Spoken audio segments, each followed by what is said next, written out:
अब तक ये तो बात हो गई कि आपके पर्सनल हिस्ट्री फॉर्म से डायरेक्ट मैंने आपको कुछ क्वेश्चंस की हिंट दे दी। अब हम बात करेंगे कि आपसे कुछ ऐसे क्वेश्चंस जो आपके पर्सनल हिस्ट्री फॉर्म में मेंशन नहीं होते, तो उनसे अगर हम स्टार्ट करें तो सबसे पहले आप ध्यान दो कि इसमें एक चीज़ होती है कि आप इसे ज्वाइन क्यों करना चाहते हो। ये सबसे ज़्यादा इंपॉर्टेंट क्वेश्चन होता है, क्योंकि किसी भी ऑर्गेनाइजेशन को जब आप ज्वाइन करना चाहते हो तो वो देखना चाहते हैं कि आप उसके लिए कितना लॉयल रहोगे। लॉयल वो इंसान रहेगा जो उसे जिसका विज़न क्लियर है, मतलब वो किसी एक वैलिड रीज़न के साथ उसे ज्वाइन कर रहा है।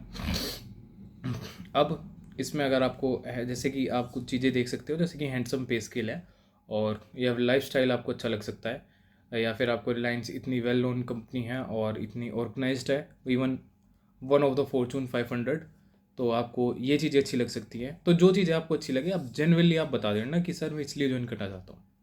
आपके पास वैलिड रीज़न होना चाहिए। सेकंड, ये चीज़ पर्सनल हिस्ट्री फॉर्म के टाइम पे ही आपको बता देनी चाहिए थी, लेकिन मिस होगी। ये बात ये है कि आपके अगर कोई परसेंटेज ड्रॉप है तो आप उसे भी देख लेना। मतलब 10th में आप टॉपर थे और 12th में आप बिल्कुल मिडिल क्लास, मतलब अब मिडल एवरेज आ गए हो, तो ये चीज़ें भी आप देख लेना। अगर आपका ऐसा मेजर परसेंटेज ड्रॉप है तो जाहिर सी बात है कोई रीज़न होगा, और जो भी रीज़न है उसे एक्सेप्ट करना है, एज इट इज़ आप बता देना। देखो, जो कुछ व्यूअर अब तक इसे देखते आ गए हैं, ये चीज़ मेरी कान खोल के सुन लो। आपको ऑनेस्ट रहना है, आपको रहना पड़ेगा ऑनेस्ट, क्योंकि आपकी ऑनेस्टी ही पहली क्वालिटी है। कोई भी ऑर्गेनाइजेशन आपको रखेगी तो सबसे पहले ये देखेगी कि आप ऑनेस्ट हो या नहीं हो, क्योंकि अगर आप ऑनेस्ट नहीं हो तो आप किसी काम के नहीं हो, आप आगे कंपनी के साथ भी गद्दारी करोगे। ओके। अगर आपका, देखो इसमें मैं एक और चीज़ मेंशन कर देता हूँ, प्रायोरिटी किसे दी जाएगी, प्रेफरेंस किसे मिलेगी। एनसीसी कैडेट हो, वेल एंड गुड, अच्छी ग्रूमिंग होगी, डिसिप्लिन होगा, मैनेजमेंट आती होगी, ऑलरेडी सिक्योरिटी ब्रांच में काम कर रहे हो, एयरपोर्ट सिक्योरिटी एग्जीक्यूटिव हो, या फिर किसी और सिक्योरिटी में कहीं पे काम कर रहे हो, डेफिनेटली आपको प्रेफरेंस दी जाएगी, नो डाउट, इसमें कोई इशू नहीं है। इसके बाद आपका डेली शेड्यूल आपसे पूछा जा सकता है, what is your daily schedule, how you spend your day. आप बता दोगे, रियल बताना वरना अटक जाओगे। Like in a same case, इसमें मैं आपको एंड तक अपने जो क्वेश्चन मेरे से पूछे गए आपको वो भी मैं सारे बताऊंगा, एंड तक देखना। टुकड़ों में रिकॉर्ड करने से अच्छा है आई थिंक एक बार में ही रिकॉर्ड हो जाए, और इसमें बेशक ड्यूरेशन ज़्यादा लंबी जा सकती है, बट आपको डेप्थ, ऐसी नॉलेज आपको कहीं और नहीं मिलेगी, और ये आपको बिल्कुल कंप्लीट बता दिया जाएगा। बाकी ये है कि देखो, अगर हमारा प्रोग्राम है उससे अगर आप ज्वाइन करते हो तो फिर तो हम पूरा पोटेंशियल जितनी नॉलेज है उसे एक साथ लगा के और आपकी हेल्प करेंगे। अब जैसे इनकेस आप रनिंग करते हो, आपसे पूछ लेंगे आप कितने किलोमीटर रनिंग करते हो, किस टाइम फ्रेम में अगर आप करते हो। आपकी हॉबी और इंटरेस्ट आपको पता होना चाहिए, क्या आपकी हॉबी है, आपका एरिया ऑफ इंटरेस्ट क्या है। एरिया ऑफ इंटरेस्ट होता है कोई ब्रांच, जैसे कि मुझे जियो पॉलिटिक्स में इंटरेस्ट है, या फिर मुझे पॉलिटिक्स में इंटरेस्ट है, तो ये हो गया एरिया ऑफ इंटरेस्ट। हॉबी ये होती है कि हॉबी आपका लेजर टाइम है, आपका फ्री टाइम है, उस फ्री टाइम में आप उस हॉबी को करते हो और आपको अच्छा लगता है, मतलब वो कोई भी टास्क, कोई भी काम, कोई भी हैंडक्राफ्ट, कुछ भी। और ये हो गया। उसके बाद बात ये है कि आपने अब तक अपनी लाइफ में क्या करा है, मतलब आफ्टर ग्रेजुएशन आपने कहीं पे जॉब की है या फिर आप अनएम्प्लॉयड हो। ये सबसे मेजर क्वेश्चन आता है, सर हमने तो 3-4 साल से, या फिर हम तो गवर्नमेंट जॉब की प्रिपरेशन कर रहे थे, हमने कुछ नहीं करा। उसके लिए आपको ये चीज़ें क्लियर होनी चाहिए कि कैसे रिस्पॉन्ड करना है। इसमें आपको रिस्पॉन्ड करना है कि सर जेनुअनली जो भी आप कर रहे थे, sir I was preparing for government exam, CDS, FCAT और anything, and but I didn't qualified for it, I tried my best. आपसे आप जो है आप ऑनेस्टली बोलो, क्योंकि देखो यार, जो आपके सामने बैठे हैं वो भी तो कभी आपके फेज में आए होंगे, उन्हें भी तो पता होगा कि किस तरीके की लाइफ होती है, किस तरीके से हेक्टिक होती हैं चीज़ें, उन्होंने भी तो एक्सप्लोर किया होगा। और आपको एक और चीज़ मैं मेंशन करना चाहता हूँ, आपको ये लगता है कि भाई एक्सप्लोर, हमने क्या कहते हैं, हमने अलग अलग फील्ड एक्सप्लोर की, हमने इतना टाइम वेस्ट कर दिया, 3 साल वेस्ट हो गए, 4 साल वेस्ट हो गए, बट दिस इज़ नथिंग। आपने एटलीस्ट अपने लाइफ में एक्सप्लोर करा है। अगर आप एक्सप्लोर नहीं करते और डायरेक्ट एक ही चीज़ चूज़ कर लेते, उसी में ही मास्टरी करते हो, उसी को ही परस्यू करते, शॉर्ट टर्म में आप सक्सेसफुल हो सकते हो, yes you will be called as a successful person, लेकिन लॉन्ग टर्म में सक्सेसफुल प्लस स्टेबल वो होते हैं जिन्होंने अपनी यंग एज में काफ़ी चीज़ें एक्सप्लोर की हैं। जब आप काफ़ी चीज़ें एक्सप्लोर करते हो तो आपको एक रफली एस्टिमेट मिलता है अपनी सराउंडिंग्स का। फिर उसके बाद आप जिस भी पोस्ट पे जाओगे, जिस भी फील्ड में जाओगे, आप उसे एक्सेप्ट करोगे, आपके अंदर सेटिस्फेक्शन होगी। एक कैंडिडेट जिसने सिर्फ एक ही चीज़ देखी, उसी में ही अच्छा करा, उसमें जॉब करी, वो उसी में ही है, उसे हमेशा ये लगता रहता है कि पता नहीं दूसरी फील्ड कितनी अच्छी होंगी, मैं यहाँ गलत हूँ। तो इन शॉर्ट ये होता है कि दूर की चीज़ें अच्छी लगती हैं। ये आपका हो गया। अब इसके बाद बात ये आती है कि अगर आपका यहाँ नहीं हो रहा तो आप अपनी लाइफ में क्या करोगे। अगर आपका ये नहीं हो रहा तो क्या करोगे। तो आपके पास एक वैलिड बैकअप प्लान होना चाहिए। आप बैकअप प्लान अपना एक्सप्लेन कर देना। अब थर्ड, आपकी जितनी अच्छी ग्रूमिंग है, ये दिखता है कि आप उतना ज़्यादा सीरियस हो इंटरव्यू को लेके। तो ग्रूमिंग से डेफिनेटली आपका फ़र्क पड़ेगा।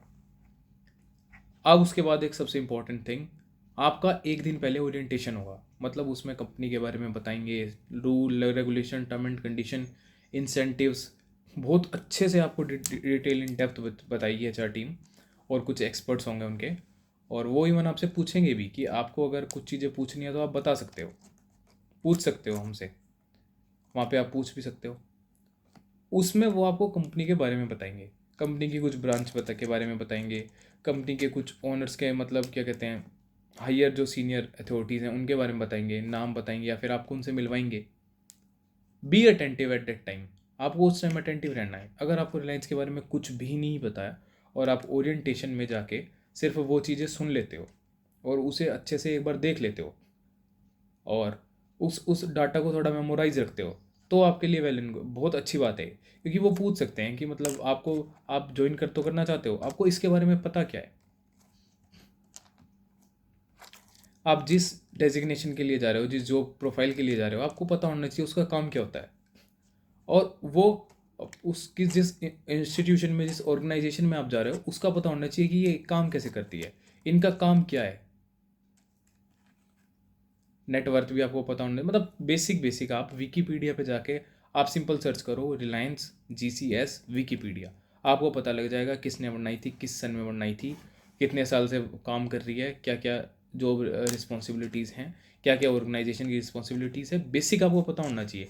आप जिस रास्ते पे जा रहे हो आपको पता ही नहीं आप कहाँ पे जाओगे, तो क्या फ़ायदा उसका। इसका मतलब तो आपकी रीजनिंग एबिलिटी ज़ीरो है। ठीक है, ये चीज़ें मैटर करती है आपकी।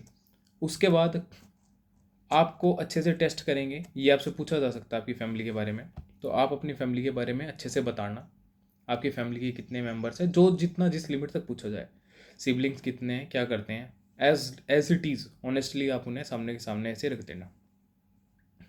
अगर आपसे कोई आपकी अचीवमेंट्स या कुछ इस तरीके से पूछी जाए तो आप अपनी अचीवमेंट्स भी वहाँ पे बता देना। और उन्हें उन्हें देखो, एक और चीज़ है, उसमें वो आपसे एक और क्वेश्चन कर सकते हैं कि आप उनके बारे में क्या कह, मतलब एंडिंग तक आपका एक क्वेश्चन आ जाएगा कि if you have anything to ask you can ask to the group, to the assessors. मतलब अगर आपको उनसे कुछ पूछना है तो आप उनसे पूछ सकते हो। उसमें अगर आपका कुछ वैलिड रीज़न या कोई वैलिड डाउट है तो आप पूछ सकते हो।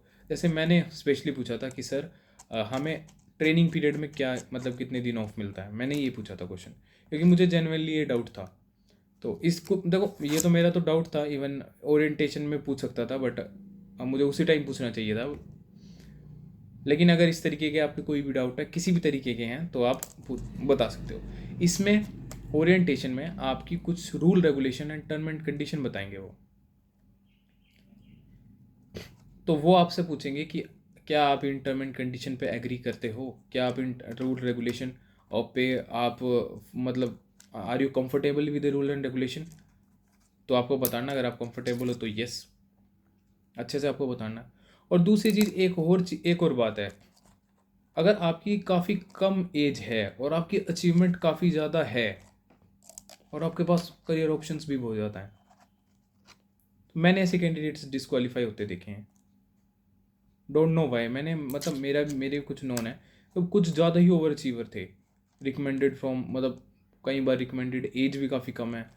तो मे बी मुझे ऐसा पर्सनली लगता है कि उन्हें वो देखते हैं कि किसी कैंडिडेट के पास अगर बहुत सारे करियर ऑप्शंस हैं ऑलरेडी और बहुत सारी चीज़ें उसने ऑलरेडी अचीव कर ली और वो कर लेगा, तो शायद इन माई पॉइंट ऑफ व्यू शायद ये लगता होगा कि ये लॉन्ग टर्म में नहीं रहेगा, और ये पॉसिबल भी है। किसी की एज 21-22 ही है और उसने काफ़ी अचीवमेंट किया, कहीं उसकी ज्वाइनिंग लेटर पेंडिंग है ऑलरेडी, तो वो तो लॉन्ग टर्म में नहीं रुकेगा, मे बी वो ज्वाइनिंग तक ही ज्वाइनिंग ना करे, ये भी हो सकता है।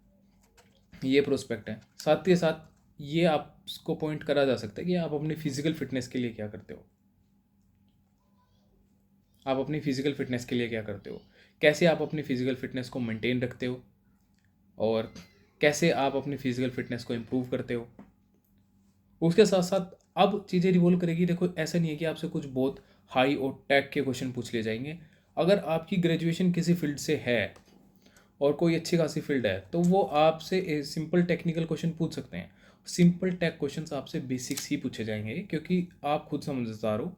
जो असेसर्स हैं वो भी तो अलग अलग फील्ड से होते हैं, तो आपकी फील्ड की तो इतनी नॉलेज नहीं होगी, तो मतलब ऑब्वियसली इतनी ज़्यादा नॉलेज तो नहीं होगी। अगर सेम फील्ड से हैं तो अलग बात है, वो आपसे बेसिक ही पूछेंगे आपकी ग्रेजुएशन से रिलेटेड, इन केस पूछते हैं तो। काफ़ी कम बच्चों से टेक क्वेश्चंस पूछते हैं। पूछे अगर, तो आप बता सकते हो। इवन अगर आपसे ये पूछे कि आपकी ये जो नॉलेज है, आप इसे इस प्रोफेशन में कैसे आप एक लाइन में इंक्लाइन करोगे, मतलब कैसे आपकी इससे हेल्प हो सकती है ये। अब आपकी हॉबी अगर ट्रैवलिंग है, तो आपसे पूछा जा सकता है कि आपने कहाँ कहाँ पे ट्रैवल किया है। और ये चीज़ें मत करना कि आपकी एनुअल इनकम बहुत कम है, आपकी फैमिली अर्निंग नहीं है, आपका फाइनेंशियल स्टेटस काफ़ी लो है, और आपने ट्रैवलिंग में लिखा हुआ है ऑल इंडिया। बता दो आपकी मैंने ऑल इंडिया घुमा हुआ है, तो this will create a question mark कि ये तो फाइनेंशियली ही अफोर्ड नहीं कर सकते इतना, तो ये घूम कैसे रहा है। ओके। और थोड़ा सा अपनी देखो, कुछ ऐसे कैंडिडेट्स हैं जो जिनकी एज काफ़ी हो गई है, मतलब 25-26, and still they are unemployed. Unemployment is like, अगर वो काम ही नहीं करना चाहते तो it's a different thing, but if you are still purely dependent on your family, then this is a negative thing.